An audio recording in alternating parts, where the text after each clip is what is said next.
اللہ تعالیٰ نے قرآن مجید فرقان حمید میں سورہ مومنون کے اندر اس حقیقت کا بیان فرمایا ہے کہ تمام انبیاء ایک ہی پیغام لے کے دنیا میں آئے، وہ پیغام توحید ہے۔ یہ امتیں ساری ایک ہی نہج پر انہیں پیغام دین دیا گیا، اور رب فرماتا ہے میں ہی تمہارا رب ہوں، مجھی سے تم نے ڈرنا ہے۔ لیکن پھر اس طرح ہوا کہ لوگوں نے دین میں تقسیم شروع کی، مختلف ہیلے بہانے کر کے لوگوں نے مختلف قسم کی گروہ بندیاں کی۔ بعض جگہ پہ اصولی اختلاف تو ہو جاتا ہے، عقائد کے معاملات ہو جاتے ہیں، وہاں بہرحال حق ہوتا ہے اور باطل ہوتا ہے، لیکن فروعی معاملات کے اندر بھی لوگ جہاں رائے کی گنجائش بنتی ہے وہاں بھی کسی گنجائش کو سننے کو اور قبول کرنے کو تیار نہیں ہوتے۔ اللہ تعالیٰ نے انسان کی اس عادت کو اس طرح بیان کیا کہ کل حزب بما لدیہم فرحون، ہر گروہ اسی پر نازاں ہے، اسی پر خوش ہے جو اس کے پاس موجود ہے۔ ہر جماعت، ہر گروہ جو چیز اس کے پاس ہوتی ہے وہ اس پر نازاں ہو جاتا ہے، لیکن جہاں کسی چیز کو وحدت بنایا جا سکتا ہے، جہاں کسی کی رائے کو سننے کی گنجائش ہو سکتی ہے، وہاں بھی لوگ سننے کو تیار نہیں ہوتے۔ یاد رکھیں کہ جو زندوں کا معاشرہ ہوتا ہے وہاں رائے کا اختلاف بھی ہوتا ہے۔ قبرستان میں اختلاف نہیں ہوتے، کیونکہ نہ کوئی بول رہا ہے نہ کوئی بحث کر رہا ہے، لیکن جہاں لوگ دیکھتے ہیں، جہاں لوگ کان رکھتے ہیں، جہاں زبان رکھتے ہیں، وہاں پھر لوگ رائے بھی رکھتے ہیں، اور رائے کا اختلاف بھی وہاں ہو جاتا ہے۔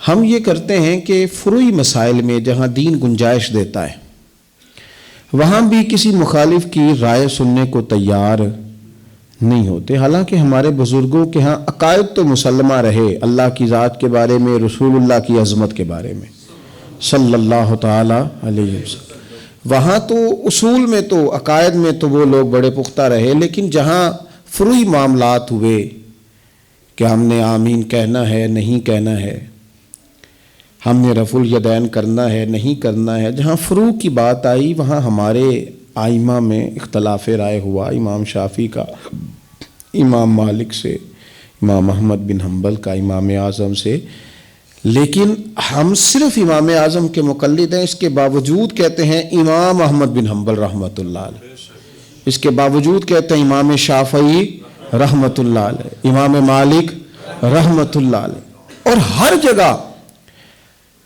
اس خوبصورتی کے ساتھ ان بزرگوں کے نام لیے جاتے ہیں، تعریف کی جاتی ہے، ان کی جو خیر کی باتیں ہیں وہ بیان کی جاتی ہیں، ان کی زندگی سے، ان کے احوال سے، اقوال سے جو فیض ہمیں ملتا ہے وہ حاصل کیا جاتا ہے۔ لیکن نسل نو میں ہم یہ دیکھتے ہیں کہ رائے کے اختلاف کی گنجائش ہی باقی نہیں رہی۔ کسی بندے نے کسی شخص سے کوئی تھوڑا بہت اگر کہیں اختلاف کر لیا تو مخالفت بن جاتی ہے۔ وہ کہتا ہے کہ جو میں سمجھتا ہوں، جو میں جانتا ہوں، جو میری جماعت نے فیصلہ کیا ہے، جو میرے گروہ کا کہنا ہے 100% وہی حق ہے، حالانکہ یہ ٹھیک نہیں۔ آپ اگر سننے کی طاقت رکھتے ہیں تو پھر کسی اور کو بھی سنیں، اگر آپ بولنے کی طاقت رکھتے ہیں تو پھر آپ رائے کا اظہار بھی کریں، اور اس سے زیادہ پریشان نہ ہو۔ ہمارے ہاں ایک بہت بڑا گروپ ہے جو دین پر عمل نہ کرنے کا یہ بہانہ بناتا ہے کہ مولوی لڑتے بڑا ہیں تو کس دین پہ عمل کریں۔ تو میں اکثر ان سے کہتا ہوں کس مولوی نے کہا ہے کہ فجر کے فرض 3 ہیں یا 4 ہیں؟ کہا ہے کبھی کسی نے؟ کتنے ہیں؟ سارے کتنے بتاتے ہیں؟ تو پڑھتے کیوں نہیں؟ کام تو یہ ہے کہ پڑھیں۔ ظہر کے کتنے فرض ہیں؟ 4۔ سارے کتنے بتاتے ہیں؟ 4۔ تو کام تو اس سے ہے کہ پڑھیں۔ کسی مولوی نے معاذ اللہ کبھی کہا ہو جھوٹ بولو، فراڈ کرو، جوا کھیلو، شراب پیو، سود کھاؤ، معاذ اللہ کہا ہے کبھی کسی نے؟ تو پھر ان کاموں سے بچنا چاہیے نا۔ سب مولوی کہتے ہیں نا والدین کی فرما برداری کرو، پڑوسیوں کا حق ادا کرو، جائز کمائی کھاؤ، تو اس پہ عمل کرو۔ ہم تو بہانے بازی کر رہے ہیں، بہانہ بنا کے جان چھڑا رہے ہیں۔ اور بھائی مسلمات میں کب کسی بندے نے کوئی رائے اس سے اختلاف والی دی ہے؟ صرف یہ کہ عمل نہیں کرنا چاہ رہے۔ رائے کا اختلاف ہو جاتا ہے، یہ نہیں ہے کہ ساری باتیں آپ میں حق ہیں، آپ کے سامنے والے میں بھی کچھ چیز ٹھیک ہو سکتی ہے، اور جس میں جو چیز ٹھیک ہو۔ ہمارا یہ حال ہو گیا کہ ہماری چونکہ مخالفت ہوتی ہے تو ہم کسی کی کسی خوبی کو بھی قبول نہیں کرتے۔ مجھے کسی نے آ کے بتا دیا فلانا بندہ تیرا مخالف ہے تو میں سمجھتا ہوں وہ کبھی دوست بن ہی نہیں سکتا، یہ بات درست نہیں۔ آپ تھوڑا غور کریں، حضرت عمر فاروق رضی اللہ تعالیٰ عنہ کی لونڈی نے کلمہ پڑھا ہے، جناب عمر نے بڑا مارا ہے۔ حضرت عمر کے ہاتھ میں تلوار ہے، وہ مکے میں گھوم رہے ہیں کہ معاذ اللہ حضور کو شہید کروں گا، تو یہ ساری خبر حضور کو بھی تو ہے نا، کتنی سخت دشمنی کر رہے ہیں حضرت عمر، یہ حضور کو خبر ہے۔ لیکن رسول پاک علیہ السلام ہاتھ اٹھا کے دعا مانگتے ہیں، اے اللہ عمر کو اسلام کی توفیق عطا فرما دے، کیونکہ عمر رسول پسند ہیں، عمر دلیر ہیں، عمر عادل ہے۔ یہ بندہ اگرچہ آج دشمنی پہ کھڑا ہے لیکن اس کے اندر جو خوبیاں ہیں اس کا انکار کیا جا سکتا نہیں، تو حضور نے دعا فرمائی تو رب نے دعا قبول بھی فرمائی۔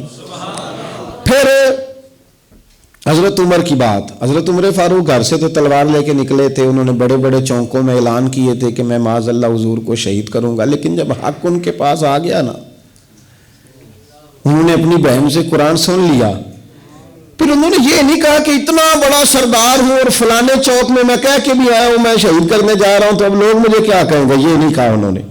وہ حق پرست تھے، انہیں سمجھ آ گئی کہ اب میرا ضمیر جاگا ہے تو میں نے یہ نہیں کرنا کہ اب لوگ کیا کہیں گے، لوگ جو کہتے ہیں کہتے رہیں، میں نے وہ قبول کرنا ہے جس کو میرا دل، میرا روح اور میری ضمیر قبول کر گیا ہے۔ اب میں کلمہ پڑھوں گا رسول کریم علیہ السلام کا۔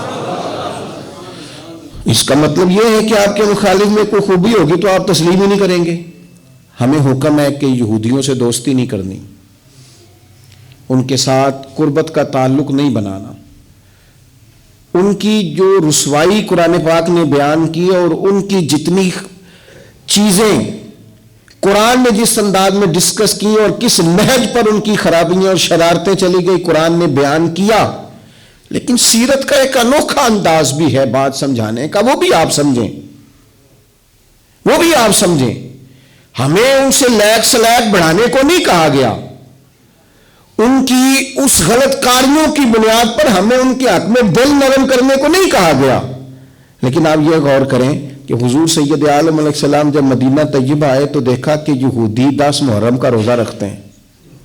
حضور نے پوچھا تم 10 کا روزہ کیوں رکھتے ہو؟ کہنے لگے اس لیے کہ اللہ تعالیٰ نے اسی دن حضرت موسیٰ علیہ السلام فرعون سے نجات دی تھی قوم کو، اور حضرت موسیٰ کلیم کو اللہ تعالیٰ نے عظمت عطا کی تھی، تو لہٰذا ہم اس شکرانے میں کہ فرعون بدبخت سے ہماری جان چھوٹ گئی ہم روزہ رکھتے ہیں۔ حضور نے کیا فرمایا؟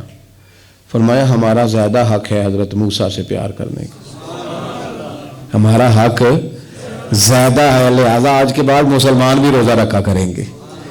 اب اگر کوئی بندہ کام ٹھیک کر رہا ہے،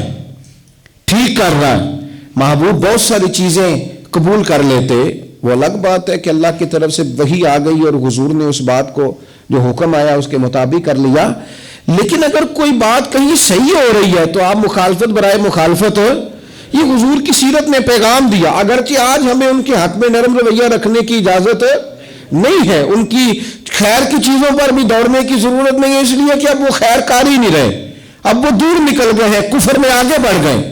لیکن اگر کسی جگہ کوئی چیز ٹھیک موجود ہے، مجھے بتائیں آج یہ رویہ مسلمانوں کا ہے؟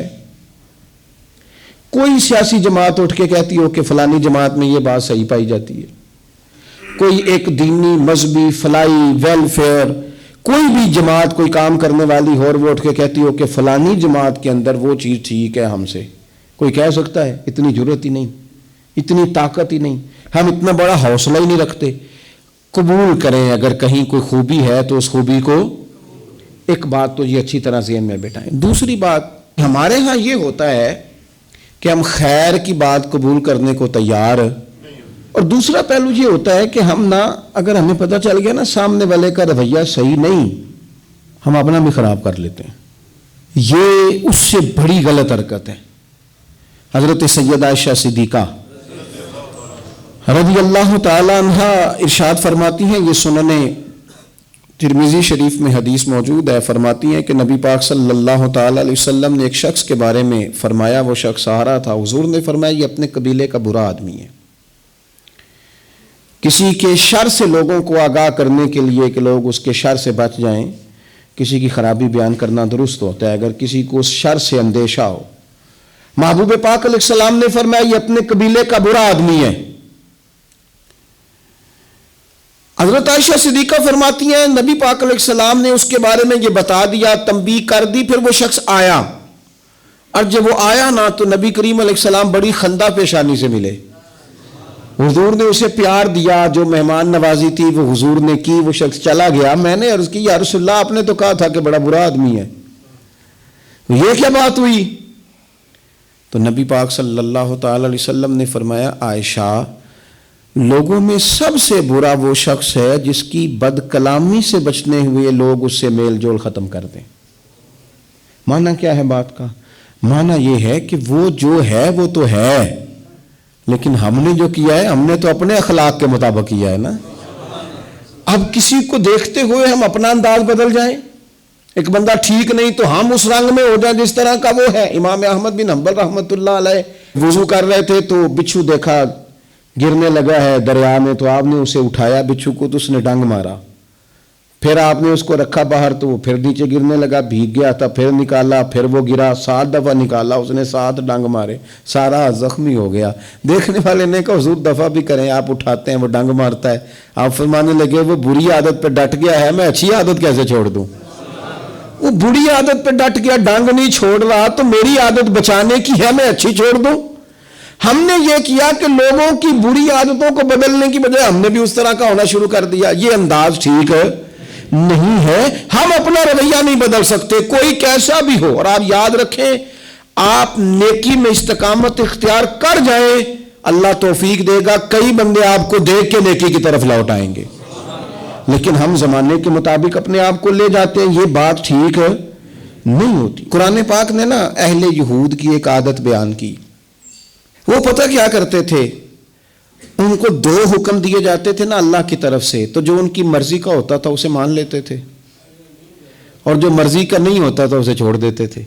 اللہ تعالیٰ نے نا یہودیوں کی اس عادت کو قرآن پاک میں بیان کیا، فرمایا افتؤمنون ببعض الکتاب وتکفرون ببعض، تم کتاب کے بعض حصے پر ایمان لاتے ہو اور بعض سے کفر کرتے ہو۔ آج نا بدقسمتی سے خدا ہمیں معاف کرے معاذ اللہ مسلمانوں میں بھی یہ عادت آ گئی ہے کہ اگر ان کی مرضی کی بات ہو تو مذہب استعمال کر لیا، اور اگر مرضی کی نہیں تو پھر انہوں نے کبھی مذہب کی بات نہیں کی۔ ہمارے اینکر فٹافٹ کہیں گے او جناب یہ بات اس کا بھی تو اسلام حکم دیتا ہے، اسلام اس کے علاوہ بھی کئی چیزوں کا حکم دیتا ہے، آپ اس کی طرف بھی جناب تھوڑی توجہ کریں، کل دین بیان کریں۔ میں اکثر کہتا ہوں ایک بندہ حلال حرام کی تمیز نہیں کرتا، پڑوسیوں کو تنگ کرتا ہے، دوست اس سے بڑے پریشان ہیں، نماز کے وہ قریب نہیں جاتا، رشوت خوری، چور بازاری، معاذ اللہ ساری باتیں اس کے اندر پائی جاتی ہیں، لیکن اب اس نے کرنی ہے دوسری شادی، اب اسے یاد آ گیا کہ دین میں 4 شادیاں جائز ہیں، باقی اسے کبھی دین یاد نہیں آیا، اب اس کا ارادہ بنا دوسری شادی کرنے کا، اب وہ بڑی ڈھٹائی سے سینہ تان کے کر او بھائی 4 شادیاں جائز ہیں دین میں، او خدا کے بندے اور بھی بڑا کچھ جائز ہے، اور بھی دین نے بڑی پابندیاں لگائی ہیں۔ افتؤمنون ببعض الکتاب وتکفرون ببعض، بعض دین کی چیزوں پر عمل کرتے ہو بعض سے کفر کرتے ہو، یہ کیا بات ہوئی؟ ہمارے ہاں عورتیں کیا کہتی ہیں، وہ کہتی ہیں میں نے فلانے مولانا صاحب سے سنا ہے عورت پر ضروری نہیں ساس کو روٹی پکا کے دے، عورت پر ضروری نہیں سسر کی خدمت کرے، کہاں لکھا ہے بتائیں؟ تو میں نے کہا چلو جو لکھا ہے اس پر ہی عمل کر لو، یہ لکھا ہے دین میں کہ حضور نے فرمایا سوائے خدا کے کسی کو سجدہ جائز ہوتا تو میں عورت کو کہتا خاوند کو کر، اتنا بڑا درجہ دیا، چلو اس کی ڈیوٹی کر لو۔ مسند امام احمد بن حنبل میں حدیث ہے، ایک خاتون نے پوچھا تھا یا رسول اللہ صلی اللہ تعالی علیہ وسلم عورت کے ذمہ مرد کا حق کیا ہے؟ تو حضور نے فرمایا اگر مرد کی ناک سے پیپ نکلے اور عورت اپنی زبان سے صاف کرے تو پھر بھی خاوند کا حق ادا نہیں ہوتا۔ تو چلو بیوی سے کوئی اس پر عمل کر لے. اور اگر عورت کہتی ہے میں نے عمل کرنا ہے تو پھر دین نے اسے کہا وَقَرْنَ فِي بُيُوتِكُنَّ، اپنے گھروں میں ٹھہری رہو، نکلو ہی نہ، بغیر مجبوری کے گھر سے نکلو ہی نہ، تو اس پر عمل کرو. صرف جو تمہاری مرضی کا ہے وہ دین ہے. بعض مذہبی لوگ بھی یہ کام کرتے ہیں، جو ان کا مخالف ہو گیا وہ بے دین ہو گیا، جو ان سے پھر گیا وہ بے دین ہو گیا. آپ دین کو استعمال تو نہ کریں، دین کو رہبر بنائیں، اپنے مقاصد حاصل کرنے کی سیڑھی نہ بنائیں. اتنا ظلم نہ کریں اپنے اوپر کہ آپ نے دین کو اصول مقصد کی سیڑھی بنا لیا، دین کو آپ نے بنیاد بنا کے ذاتی قد اونچے کرنے شروع کر دیے. دیکھو میرے حضرت صاحب رحمۃ اللہ علیہ، سیدنا تاج الشریعہ رحمۃ اللہ علیہ کی خدمت میں نا ایک صاحب آیا کرتے تھے، پھر وہ آنا چھوڑ گئے تو کسی شخص نے کہا وہ گمراہ ہو جائے گا یہاں نہیں آتا. تو حضرت صاحب فرمانے لگے خبردار، کیوں گمراہ ہو جائے گا، ہم کوئی معیار ہدایت ہے، دعا کرو جہاں بھی رہے اللہ اسے دین پہ قائم رکھے. آپ اس چکر میں نہ پڑے، ان تعصبات کا شکار نہ ہو. آپ تھوڑا سا مہربانی کریں، دین سارا ہے تو سارے دین پر ہی عمل کریں. اپنی مرضی کا لے لیا اور باقی چھوڑ دیا، یہ تو بات ٹھیک ہے ہی نہیں. اللہ ہمیں سمجھ عطا فرمائے، اللہ ہمیں کل دین پر عمل کرنے کی توفیق عطا فرمائے. تو میں جو بات عرض کر رہا ہوں کہ رائے کا اختلاف اگر کسی جگہ ہو جاتا ہے تو پھر ہمارا کام یہ بنتا ہے کہ ہم تھوڑا سا نا موقع دیں اور ہم ذرا چیزوں کو سمجھیں. اور دوسری بات یہ کہ اختلاف دلیل تک ہو، جب دلیل مل جائے پھر ماننے کا بھی مزاج بنائیں. آپ نے کہا تھا میں پریشان ہوں، میں فلاں بات میں الجھ گیا ہوں، اور جب آپ کو کلیئر کیا گیا تو پھر آپ کو چاہیے کہ آپ کھلے دل سے تسلیم بھی کریں. بڑے بڑے بزرگ رجوع کر لیتے ہیں اپنی بات سے، بڑے بڑے علماء، لیکن شرط یہ ہے کہ پیچھے علم بنیاد ہو. امام شافعی رحمۃ اللہ علیہ فرمایا کرتے تھے جب میری علماء سے کبھی بحث ہوئی ہے تو کبھی وہ عالم جیت گئے، کبھی میں جیت گیا، لیکن جب جاہلوں سے بحث ہوئی ہے نا ہمیشہ جاہل ہی جیتے ہیں. فرماتے تھے پھر نہیں میں جیت سکا چونکہ سامنے جاہل تھا. آپ کو جب حق آ گیا، آپ نے جو دلیل چاہی تھی، جو آپ کنفیوز تھے جہاں، جب آپ کی وہ بات دور کر دی گئی پھر آپ کو کلیئر بھی تو ہونا چاہیے کہ نہیں. دیکھیں حضرت عمر فاروق رضی اللہ تعالیٰ عنہ مسجد شریف میں خطبہ جمعہ دینے لگے تو آپ نے کہا بھائی میری بات سنو اور پھر میری فرما برداری کرو، میں تمہارا امیر ہوں، اطاعت کرو میری بات کی. ایک بدو کھڑا ہو گیا، اس نے کہا نہ سنیں گے نہ اطاعت کریں گے. معاذ اللہ. کیوں جی؟ کہنے لگا میرے دماغ میں ایک کنفیوژن آ گئی، آپ میری وہ دور کر دیں. آپ نے فرمایا تو کیسے کنفیوز ہو گیا؟ وہ کہنے لگا حضرت جی کل پرسوں جب چادریں بٹی تھیں تو آپ کو ایک چادر ملی تھی اور آپ نے یہ جو جبہ پہنا ہوا ہے، یہ جو کرتا آپ نے پہنا ہے، آپ کا قد بھی لمبا ہے، ایک چادر سے باندھ نہیں سکتا تھا. اس کا مطلب ہے آپ نے ڈبل لی. تو میری آپ یہ بات ٹھیک کر دیں، میں سنوں گا، ابھی اطاعت بھی کروں گا. حضرت عمر فرمانے لگے یہ میں نہیں بتاتا، یہ میرا پتر بتائے گا، یہ میرا بیٹا بتائے گا. حضرت عبداللہ ابن عمر کھڑے ہوئے کہنے لگے 2 چادریں ملی تھی ہم باپ بیٹے کو، میں نے اپنی بھی اپنے ابا جی کو دے دی. تو ان سے پھر ان کا نا وہ پیروں تک پہنتے تھے عرب کے لوگ کرتا جبہ، تو کہا وہ جناب ان 2 چادروں سے حضرت عمر کا وہ جبہ بنا. اب دلیل مل گئی نا.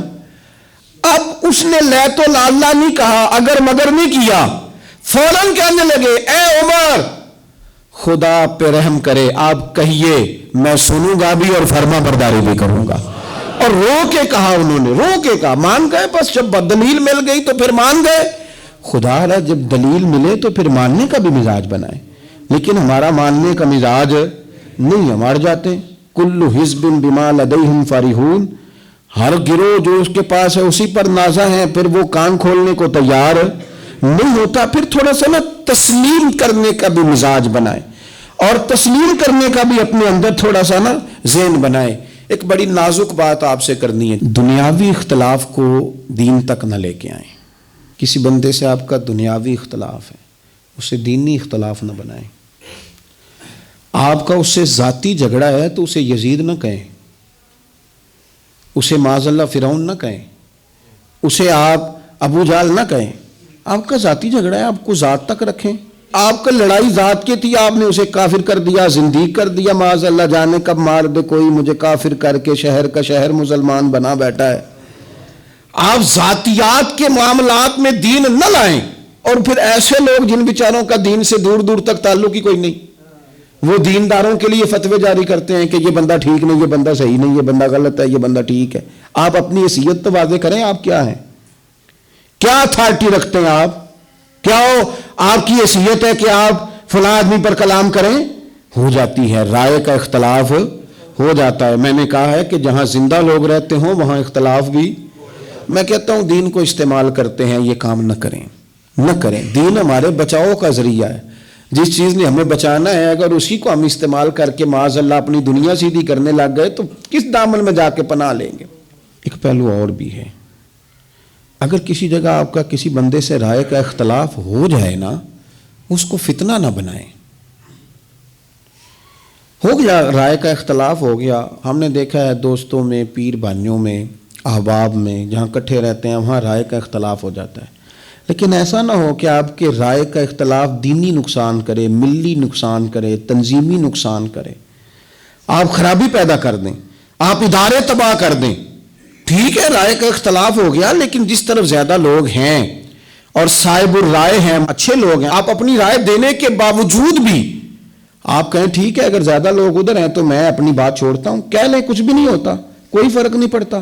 میں کہہ چکا ہوں کہ اصول میں، عقیدے میں اختلاف ہو تو ضرور ڈٹیں، لیکن اگر کہیں گنجائش ہو دینی، تنظیمی، فلاحی معاملات میں تو خدا را ادارے نہ توڑ دیں، دین کا نقصان نہ کر دیں۔